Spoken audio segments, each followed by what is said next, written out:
Welcome to the Business Development Podcast, brought to you by the Global Business Development Association, delivering the strategies and tactics to boost your career and corporate growth.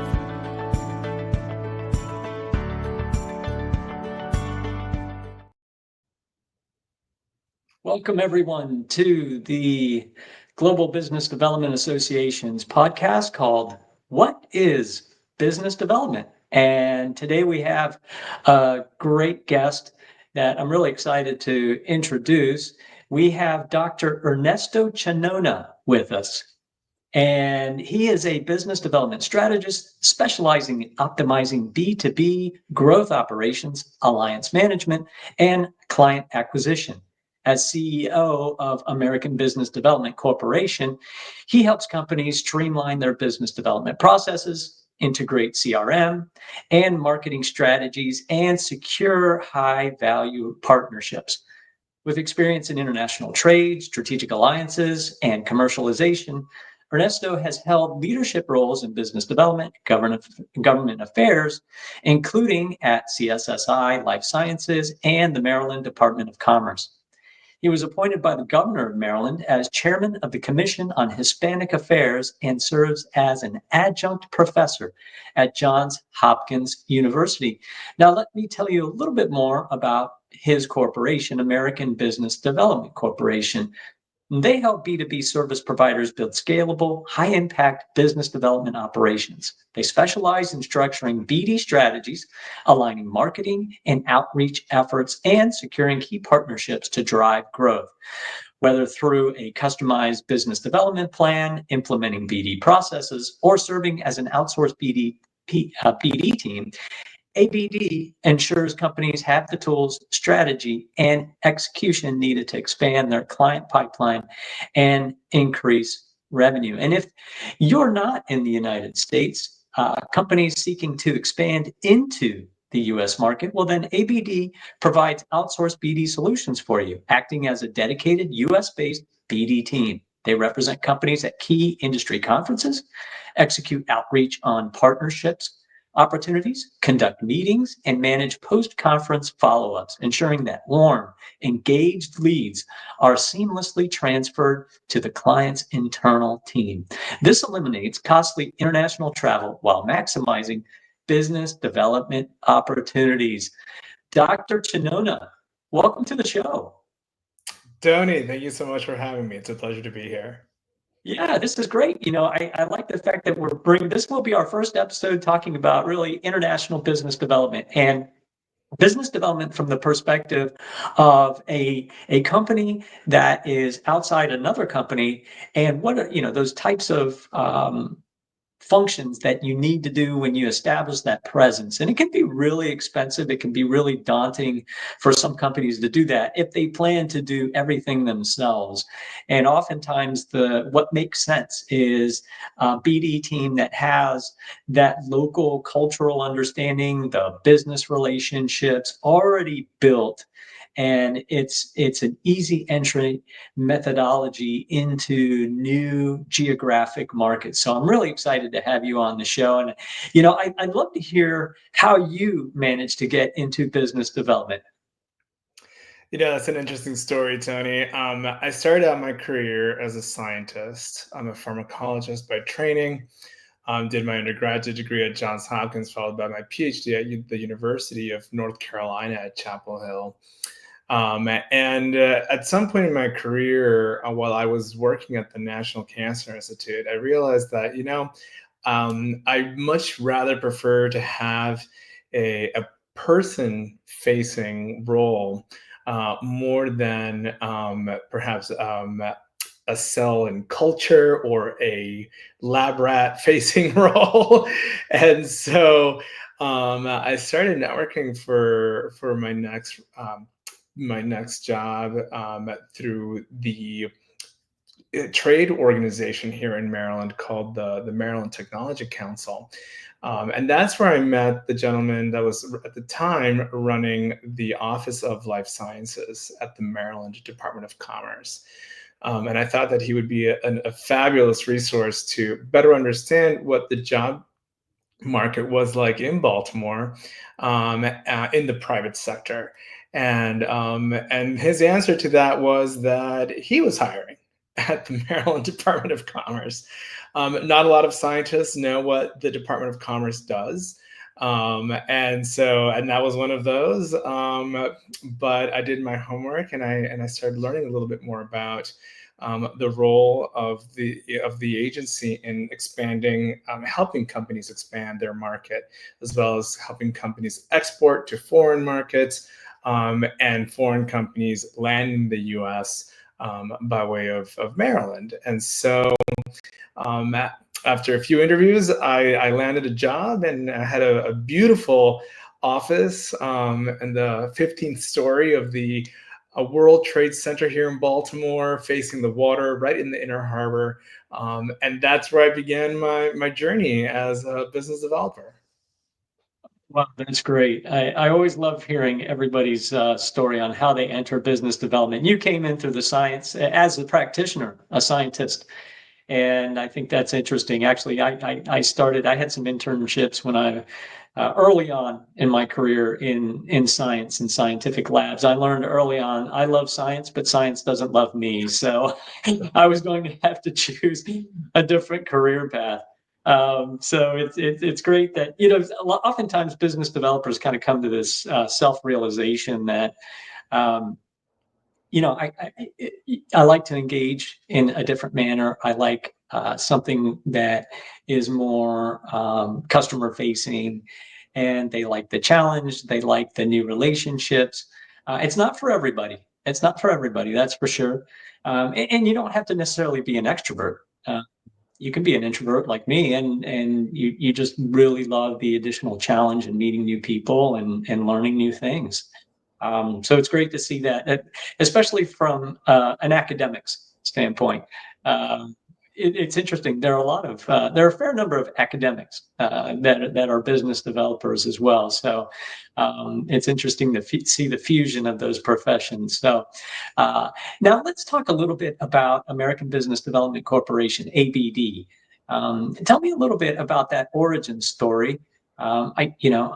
It looks like ABD was, started like 2024, so it's relatively new. So I'm kind of curious, what was the spark, that aha moment that made you say, "All right, I'm going to do this"?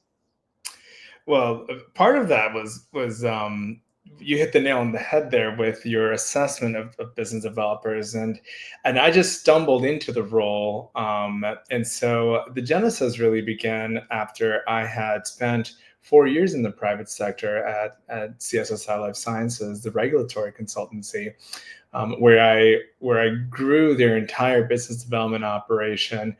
That included an annual investor conference, an entire marketing rebranding of the company, as well as establishing a base of operations for the APAC region in Seoul, South Korea. And it was during that growth phase that I added tremendous amount of value to the company, and I loved that. I loved that journey.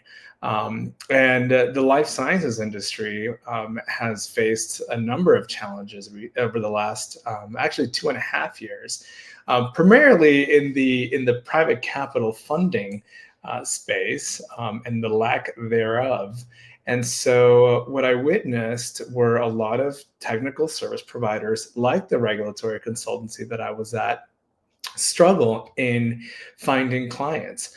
And that happens because lots of engineers and scientists that are able to execute wonderful work don't always like the business development function. And so it's not prioritized in their company. It's seen as an expense as opposed to an investment. And so it's the founder-led business development effort, which is incredibly challenging because founders often have a lot more responsibilities than just the business development work. And so I wanted to fill that gap for these technical service providers that are struggling to generate leads, but that sell fantastic services to the industry, but they're not connecting. And I thought, well, maybe there are companies that want to learn what it means to do business development, what it means to have that operation in place, or they just want a fractional business development team that they can just tap to generate leads, get that pipeline nice and full, so that they don't have to worry about generating leads themselves. And that's it. And so, and I wasn't entirely sure whether there was going to be a market for this. But what I was sure of is that the company that I was at was sadly hemorrhaging a lot of people. There was a lot of layoffs because there just had been a terrible downturn in the life sciences market. And so I was pretty sure that my time was limited, to say the least, with the organization, which is fine. That's what happens when there's a downturn in the market. And so I started planning this in 2024. Then we incorporated by January of 2025. We went to our first conference in February. We did about 70 message outreach to prospective clients. We had 11 meetings from that conference called Biotech Gate. That was fantastic. We sent our first proposal in March, and we landed our first 3 clients this month in April. And so it's been quite a skyrocketing journey. Now we're busy. Now we're moving. I also, of course, was not alone in any of this. I have just a phenomenal team by my side, helping me every step of the way, from business developers to my chief marketing officer, Sasha Whitaker, who's a wizard in that space, Mijong Hivitz, who is helping me with a lot of our Asia Pacific clients and their programs, as well as my new chief financial officer, David Vigliotti, who's keeping me on track. And so it takes a village to get this up and running, and I'm still recruiting people to that village. But so far, Tony, it's been an amazing ride, and I can't wait to see where this goes. You just watched an expert business developer eat his own dog food. You went from a cold start corporate formation January of this year, and by March you had your first signed contract. Is that right? By the 1st of April, I had my first proposal out in March, and my first contract signed in April. Yeah. So you pretty much broke the BD sound barrier. 90 days from cold start, corporate start, to first contract. That's impressive. And validation. And it's it's validation. It's it shows how good you are. I mean, and a little bit irony is that you're helping founder-led companies succeed, and you are in essence the founder-led company who is succeeding with founder-led growth yourself. But yeah, and I've seen that challenge before too. Companies. I don't know what's so magical about 100 employees, but it just seems like, when you have companies that start with the founder, and almost every time it's founder-led growth, it has to be, they're starting it with their network of relationships, and those are usually your first customers. And then, they are chief cook, bottle washer, running the business, and they can kind of keep it together for a while, leading the business development functions. But as soon as they get around that 100 employee level, I don't know what it is. Maybe their human resource issues just massively escalate, but it just becomes really challenging. And the founder really needs to take that CEO perspective and compartmentalize and delegate a lot of the roles and responsibilities. I think it's fine if they should keep the pulse on negotiations and make sure that they will have a profitable contract that's executed on the back end. But getting involved in a lot of those time-intensive business development functions, the market research, the pipeline development, the outreach, the engagement, the delivering of value to the prospects, getting them up to that point where they are fully qualified, ready to go leads, ready for conversion phase. That's a lot of work. And, when you get to a certain point, you hit that ceiling as a founder where you can't do that anymore. You can't. And your business will suffer if you handle it as a side job. It just doesn't work. So it's great to see that there are corporations like yours out there that are outsourced business development. Especially I like how you're focused on an industry vertical as well. There are a fair number of outsourced business development organizations that help with SaaS companies, and they're doing high volume engagement. You're doing the high, not high quantity, but high quality engagement. Like I wrote about in the business development body of knowledge, it all comes down to intent threshold, right? And so the assets you have to dedicate in business development, their level of sophistication, the time, the effort, all of that increases as the intent threshold increases. You're operating in an industry that is high intent threshold. Customers, that you're helping, life sciences that you're dealing with, human lives here. So the intent threshold is very high, and there has to be a high degree of trust built, high value delivered during the prospecting phases. And so that's when you really need expert resources like your team to do that. So really exciting. Okay, well, this is the part of the show where I like to jump into your top 3 business development tactics. You've been doing this for a while now. You obviously just demonstrated you could do it for yourself. So that's great to see.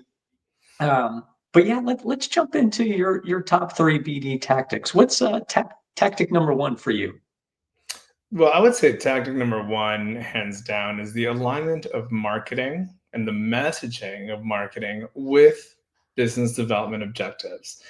At the end of the day, every one of these tactics needs to do one thing really, really well, and that's instill trust at every step of the engagement journey with a prospective client. Certainly, at the time of contracting, there's going to be comparisons between competitors, and the price point is going to be a big determinant of perhaps of who a client chooses to go with. But almost equal to that is who they trust the most. Who have they developed that relationship with the most? And depending on your service, especially in the life sciences, that sales cycle can be a year, even 2 years long. These are not quick turnarounds. And so, and that's really a function of the fact that this is a venture-backed industry. Innovation is backed by private capital. Companies are fundraising for that. And so in order for them to generate trust and for them to understand who you are and remember who you are, the marketing has to be on point. And so what we like to go and do with our clients is review their capabilities deck, their website, their portfolio, how and their digital assets if they are marketing through social media, and really helping them understand, are they providing the value and are they communicating that value to that target audience in the way that the target audience wants to receive it. And so if the golden rule is treat others like you want to be treated, we go with the platinum rule, which is treat others like they want to be treated. And speak to that audience so that you're developing that relationship and sustaining that relationship over many, many months. Well, tactic number 1, it's marketing alignment with business development. This is one of my pet peeves. I read on LinkedIn these posts from these marketing experts, and they talk about alignment, and they go, yeah, marketing has to be aligned with sales, and they make no mention of business development. And I'm like, business development is in the middle between marketing and sales. Maybe that's the cause of your, misalignment, is the fact that you're not talking to business development. And I have to restrain myself sometimes. I don't want to come across as a jerk, but I'm like, okay, well, where does business development fit in all of this? That's just one of my pet peeves. And I think it's just because they're not comfortable, they're not aware of the business development role, but it's so critical, and it can make marketing's life so much easier. I've known folks that they will bring their marketing people to a conference, not because they want marketing to talk to customers. They don't want that. But business developers will bring a marketer from the marketing department to the conference so they can hear the conversations, and they can hear what those customers are saying, or the prospects are saying, what their pain points are, how they're talking, what they're expecting to see. It's great dynamic feedback. And I think business development and marketing can be such a powerful team, probably even more so than business development and sales. And there really has to be that continual feedback loop between BD and marketing, where BD is saying, hey, here's the latest discussion I had. Yeah, our website was saying this, but we need to change it because this is a new regulation, say in life sciences, which is highly regulated. Okay, this is coming down the pike. Okay, we need to make the website changes, and getting that dynamic feedback really makes it easier for marketing, because I feel bad for marketing sometimes. Sometimes they feel like they're pulling teeth on trying to get feedback. They genuinely want to know what is the right messaging. Yes. And so that's where it can really be a dynamic duo, if you will. So I love tactic number one, marketing alignment. Let's jump into tactic number two, unless there's something else you wanted to add to tactic number one. I will say one thing about tactic number one, especially when it comes to technical fields. The marketing folks don't always speak the language of the technical people in the company. And so I've defined a business developer, at least for B2B purposes in technical fields, as folks that have sales, consulting, and a subject matter expertise background, because you kind of need all three. Typically, you wouldn't have a salesperson independent of a business developer depending on the size of the company, perhaps, but most of the time, with these small to mid-sized companies, the business developer is the salesperson. But they have PhDs, they have masters in biotechnology, they have a lot of subject matter expertise. So then dictates what the messaging needs to be. And that's where the collaboration between marketing and business development is essential, because the marketers can't necessarily be expected to write and generate the message 100% of the time, because the field is incredibly complex and it changes as quickly as the regulatory landscape changes. And so there needs to be that input from business development. And so marketing and business development need to live under the same roof. They cannot be siloed in the company, because that's just going to make that workflow and instilling trust in those prospective clients that much more difficult, if they're operating independently. But I will move on to tactic number two. One thing that to me is really interesting is that folks often forget that American-based companies have a significant advantage when going abroad, because the American standard is quite high in the way that we like to operate and execute our work. And so to an external country, if you approach that market as an American-based company, there's a lot of trust already, because you're based in the US and they believe that you're bringing the best and the brightest and the top of the top to the table to do the work. And that's not always the case, but it is the case in the majority of companies, because we do want to do our best. And we have access to the resources in order to do that. And so tactic number two is export.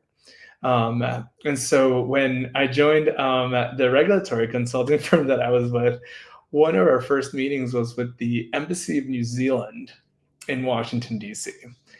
And my boss at the time thought that I was absolutely crazy. It's like, why are we meeting with the Embassy of New Zealand? And I told him, hang tight, just let me do my thing and I'll show you. Because what ended up happening was we became the beachhead advisor to the Embassy of New Zealand as part of their life sciences group. And through that, we got exposed to a wide number of leads of New Zealand-based companies that were interested in entering the U.S. market. And that, in turn, was a ridiculously effective and affordable way to generate leads. And it's because we were going through a partnership with economic development, but we were looking at other markets. Korea was our biggest home run for that. When we first went to Korea and approached some of the large stakeholders in the life sciences there, they were surprised and enchanted at the same time that a small American regulatory shop was there to help Korean companies get FDA approval. And much to my surprise, my competitors were nowhere in sight. Where are the large regulatory shops that are DC based with the 200, 300 people?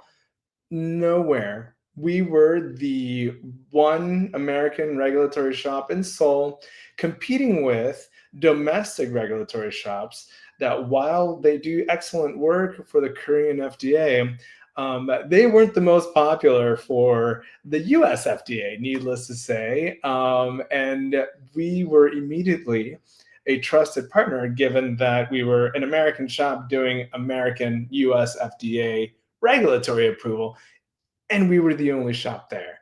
And so I highly encourage folks to consider looking outside our borders. It is scary, and there's a lot of cultural competency that comes with being able to do business with other countries.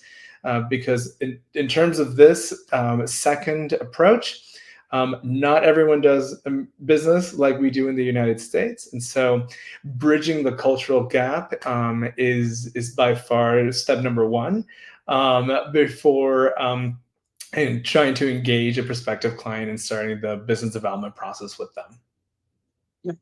So it's export BD is your second top tactic, and of course you're located in the Washington D.C. area, which gives you close proximity to all the embassies that are in the U.S. A number of those embassies have representatives that are there specifically to help their indigenous industries expand into the U.S. market.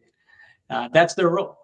And U.S. embassies abroad, we also have personnel that are there to help promote U.S. companies exporting into those other countries. And it's amazing that there's not a lot of competition, but what's great is you have advocates right there at the embassy helping the in-country business developers be successful. It really is a unique team, and you're really getting a government-funded business development asset to be part of your team, so that everybody can be a success. So that's really intriguing. Does your team do the flip side of that, the export for U.S. companies abroad?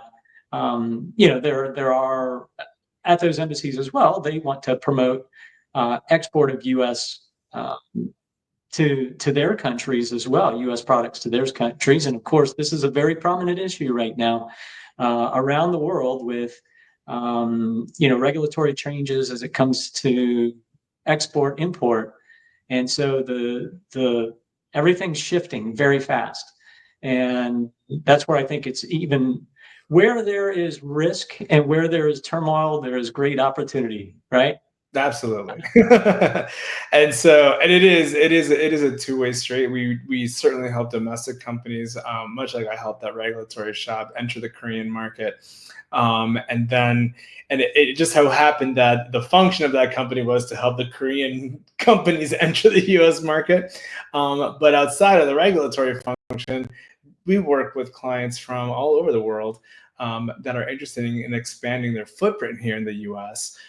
Sometimes it's through clients, and sometimes it's through strategic partnerships, collaborations, and helping them better navigate our domestic and landscape is equally as important.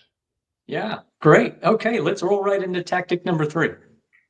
So tactic number 3 goes hand in hand with tactic number 2, and that is this strategic alliance piece. And really, so what does it mean?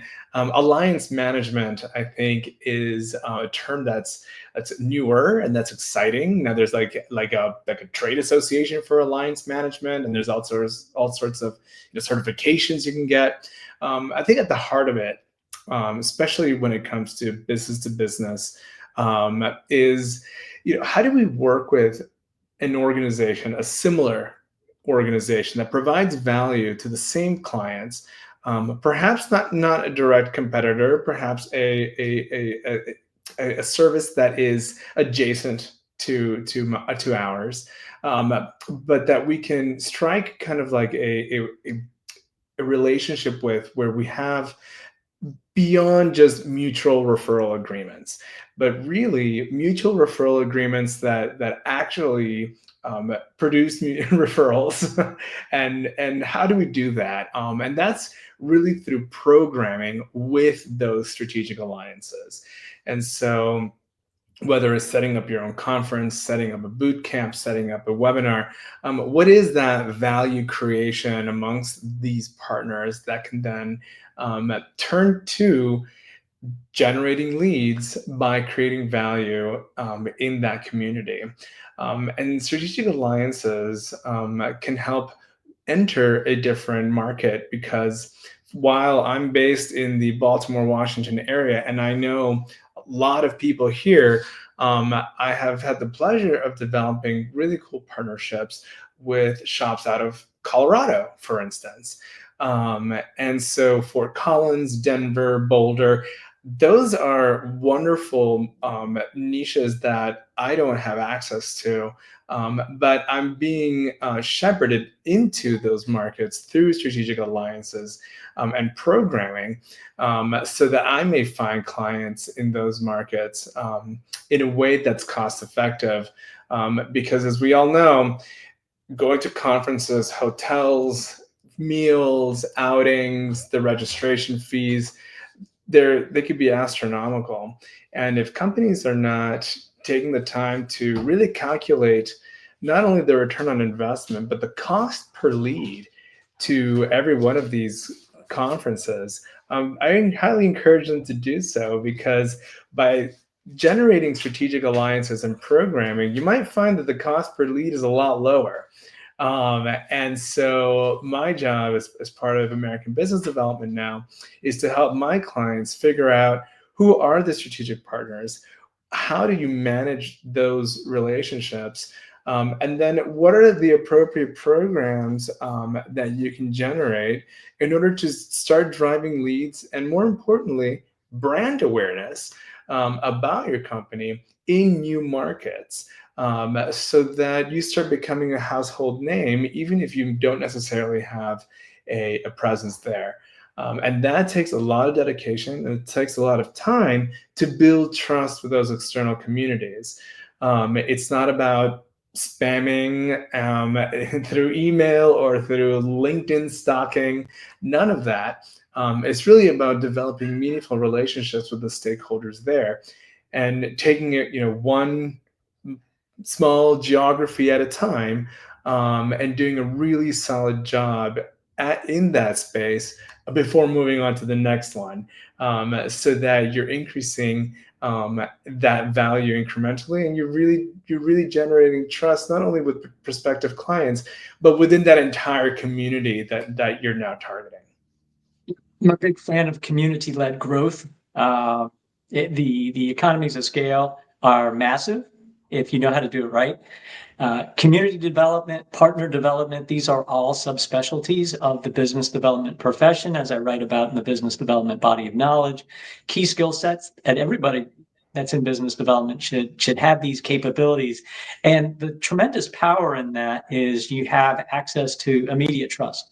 You pick the partners who have the immediate trust, existing trust with those customers and prospects. And that is a very strong asset that you can leverage. So, all right, this is great. Let me summarize these tactics. So we're all squared away. Please let me know if I missed anything. But tactic one is marketing and business development alignment, making sure that you leverage the best of what business development has to offer, that constant feedback signal, engaging with the market every day, and then providing that knowledgeable feedback to marketing, especially in fields that are highly complex, where that intent threshold is extremely high.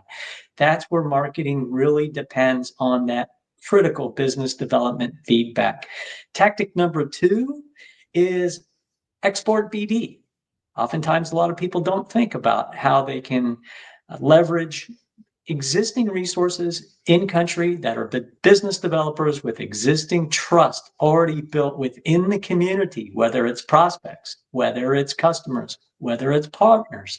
All of those elements of the community, those relationships are already built, and that becomes a lower risk means of entry into new geographic markets. And then the final tactic I'm a big fan of, it's those strategic alliances and partnerships, that community-led growth, leveraging the trust of others that have already been built, and not just the passive, hey, I like you, you like me, someday call me if you have a referral. No, it's a very deliberate, planned strategy.